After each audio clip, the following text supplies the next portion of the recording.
First of all, thanks for inviting me. It's a real pleasure to be part of this webinar organized by SUNERGY. It's my pleasure today to give the perspective of Dow, and I think you will hear me talk about a lot of the different technology fields that Philippe has actually covered in terms of implementing them. To address our issues and opportunities in this space. So we are really trying to meet the call for sustainability, and that is a call that we are hearing loud and clear, and more from all the stakeholders that are involved. I mean, we're hearing that from our customers, we are hearing that from our own employees, and also more and more from our shareholders, from the financial community, who are putting increased emphasis on sustainability targets.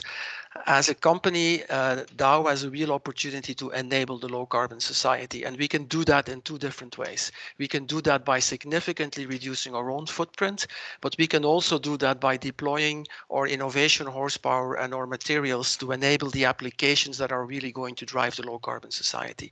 So today you will hear me talk about those two angles, and I will try to give plenty of examples so that you can get a feeling for what that means. So little word about Dow, and I'm going to keep this very short. So we are a large material science company, just under $40 billion in turnover, 37,000 employees, and really active in a very global way with manufacturing sites in more than 30 countries. Our ambition is to be the world's most innovative, customer-centric, inclusive, and sustainable material science company. So you see that sustainability is really at the heart of our strategy. It's part of what we call the Dow Diamond, I mean the four pillars of what we believe will be the strategic success for Dow in the long term. So we are really committed to leading this transition to a more sustainable planet through our operations, as I said, by reducing our own footprint, by also through our product innovations and partnerships in the markets. And I think we need to strive together to make a positive impact on society. And I think that together also includes, governments, and I will make some comments about that in my speech as well here. Contributing to climate protection from our perspective has really three pillars. Doing everything we can to reduce our own footprint, increasing significantly the use of renewables in our purchase power mix. And I heard Philippe talk about how the investment in renewable energy is actually going down, and that is not happening in other places of the world like China. And that is indeed sad, because I think renewable energy is one of the key parts of the solution. We really need to see an acceleration in the penetration of renewables, because without renewables, there is also no clean hydrogen, for instance, and many of the other solutions will be missing as well. Large opportunity for us as a company is is how we can deploy our materials and basically make good business while doing good for the planet by helping our customers and consumers around the world to reduce emissions for the society. So going through these three pillars one by one. I first want to give you a small introduction about the carbon context of a company like Dow. So as a large player in the materials or chemical industry, we are really a very carbon intensive player. So our footprint today, and these are 2019 numbers that you can find in our sustainability report, is over 120 million tons of carbon. Roughly 1/3 of that is in our scope 1 and 2, and roughly 2/3 is our scope 3. I mean, not strange. This ratio is the same for many companies where scope 3 is significantly larger than scope 1 and 2. If you look at the right-hand side, though, I made a comparison with a number of other large companies, and you can see from this chart how carbon intensive a company like Dow is. I mean, the red bar is our revenue, right, close to 40 billion, and the white bar is our scope 1 and 2 emissions. And you see that for a number of other organizations here, largest pharmaceutical company in the world, Johnson & Johnson. I put Bosch there, the large industrial group that everybody knows well, Microsoft. And you see that those companies, although they have significantly higher turnover, the carbon footprint is actually only a very small part of what it would be for a company like Dow.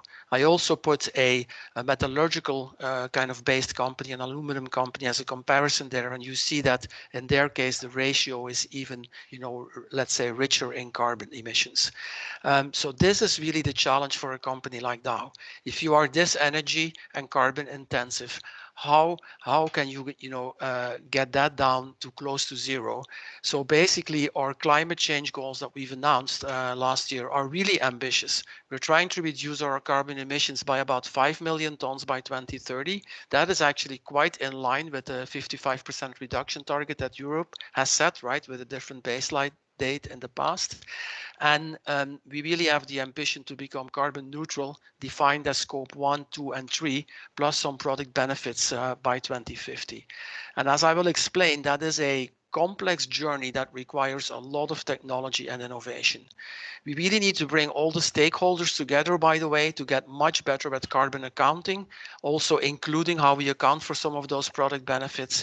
And we really need to engage, with customers and brand owners, and also the political side of the equation, the policy makers, as well as the investment community, to make sure that the policies that are advanced are actually enabling the technology that is required to address climate change to be deployed at large scale in society. And I think organizations like SUNERGY and EMIRI are really trying to push that forward. So how complex is this journey? I mean, on the left-hand side, you see scope 1 and 2, and actually that should be a smaller box, right? Because it's only 1/3 of our emissions, but otherwise I couldn't fit everything in. And if you see on that side, I mean, many of the things that Philippe talked about and more need to be deployed in order for our operations and facilities to go towards zero carbon. Increase in renewable power is very, very important. But also solutions like bio-based feedstock are important. Now, bio-based feedstock is not a panacea. If we would go all the way bio-based, there would be all kinds of collateral damage and other issues appear. What we are really focusing on as a company right now is to use bio-based feedstock from waste, bio sources, which is a great sustainable way to introduce, bio-based feedstock in the mix and make progress.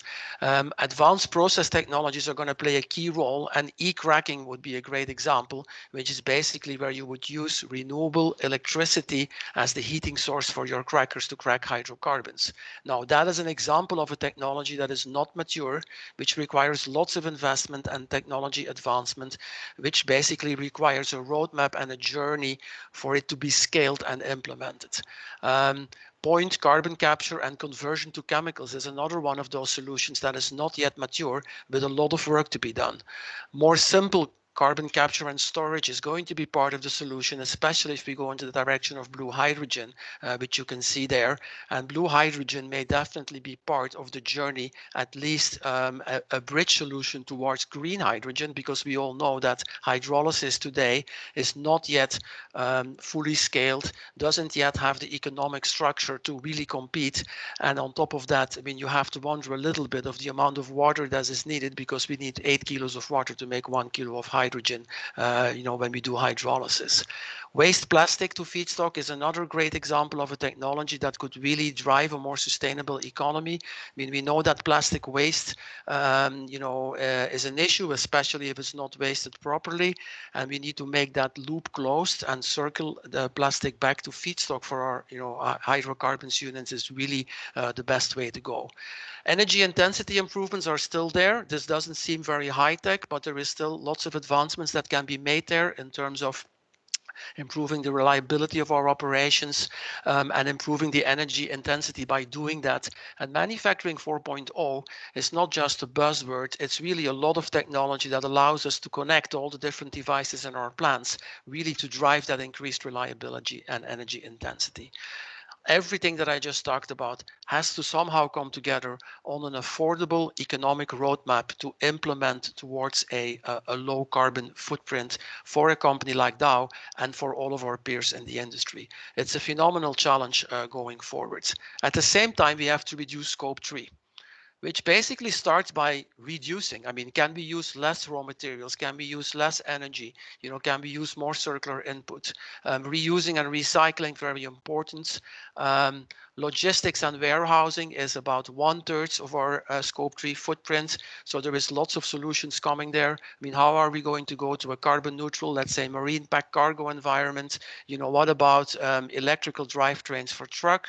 You know, maybe for trucks, maybe hydrogen, you know, trucks on the road soon. I mean, there is lots of options there also to improve how we balance supply and demand and how we efficiently run our supply chains. Again, the Internet of Things is really going to help with that. And then, of course, our supplier base is also going to take care of a big part of our reduction of scope 3 because their scope 1 and 2 is, of course, our scope 3, and they have similar incentives to reduce. Carbon offsets at the end of the day are going to be part of this equation because it is impossible as soon as you really manufacture at large scale goods to completely go to zero. So somehow this will feature into the equation as well. So renewables are really, really important. And I mean, we are not just saying that society should deploy more renewables. We are trying to lead the way. And Dow is at the moment the #1 user of clean energy in the chemical industry, one of the top 25 global corporations in terms of deploying clean energy. And you will see us to significantly accelerate further use of either wind or solar, you know, or other solutions, you know, in the next years leading up to 2030. There is a number of examples on the bottom where we are either deploying solar or wind. I mean, for example, in our site in Belgium, you know, we have 2.5 megawatt wind turbines that foresee electricity. These wind turbines are on site. I mean, it's a great example of actually an investment that was both economical and will bring significant sustainability improvements to that site.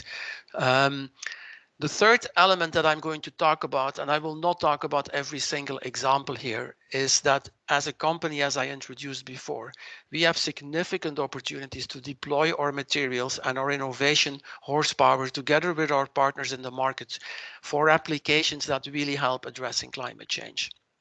Whether this is using our technologies in the facades of buildings where they really help to reduce the greenhouse gas emissions and basically improve the energy efficiency of the buildings, you know, whether these are the films that we are using and some of the encapsulants in the solar PV panels, you know, where we have about 20 gigawatt installed capacity with Dow technology. I mean, the third example here is around battery packs for EVs.